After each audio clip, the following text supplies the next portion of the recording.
দেখলাম যে বিশেষ করে জেলাবাসীর মনে একটা ক্ষোভ যে বিভিন্ন এলাকায় রাস্তাঘাট বেহাল থাকা সত্ত্বেও জেলা পরিষদ থেকে 237 কোটি টাকা ঘুরে যাচ্ছে।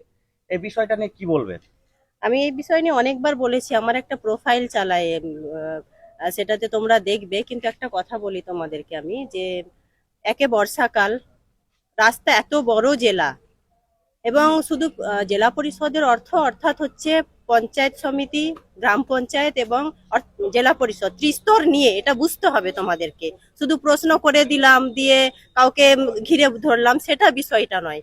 আর দ্বিতীয়ত হচ্ছে যে আমি সবসময় বলে থাকি, জানো তো, যে একটা বাড়ির যিনি কর্তা, একজন বাড়ির যিনি কর্তা, কারোর আমরা একই সমাজে বাস করি।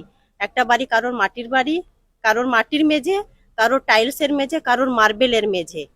তাহলে বাড়ির লোকজনকে আমরা সবসময় প্রশ্ন করতেই থাকবো সেই কর্তাকে, কি কেন আপনি পারছেন না করতে, ওদের বাড়িটা মার্বেলের আর আমাদের কেন হচ্ছে না।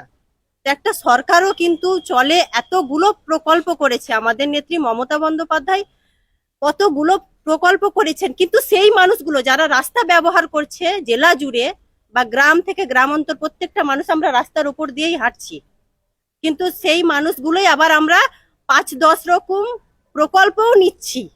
তো এই বিষয়গুলো দেখার বিষয় আছে, ভাবার বিষয় আছে। শুধু প্রশ্ন করে দিলাম, দিয়ে সবাইকে শুধু প্যাচে ফেললাম, একটা সরকারকে বদনাম করার চেষ্টা করলাম, সেটা আমাদের বিষয় নয়, এবং আপনাদেরও সেটা হওয়া উচিত নয় বলে আমি মনে করি। কারণ প্রত্যেকটা জিনিসই একটু ভেবে যদি দেখেন বা আমরা দেখি, তাহলে আমি যতদিন থেকে বুঝি বা আমার মনে হয়েছে যে তৃণমূল কংগ্রেসের সরকার কিন্তু এই মুহূর্তে আমাদের জন্য প্রয়োজনীয়।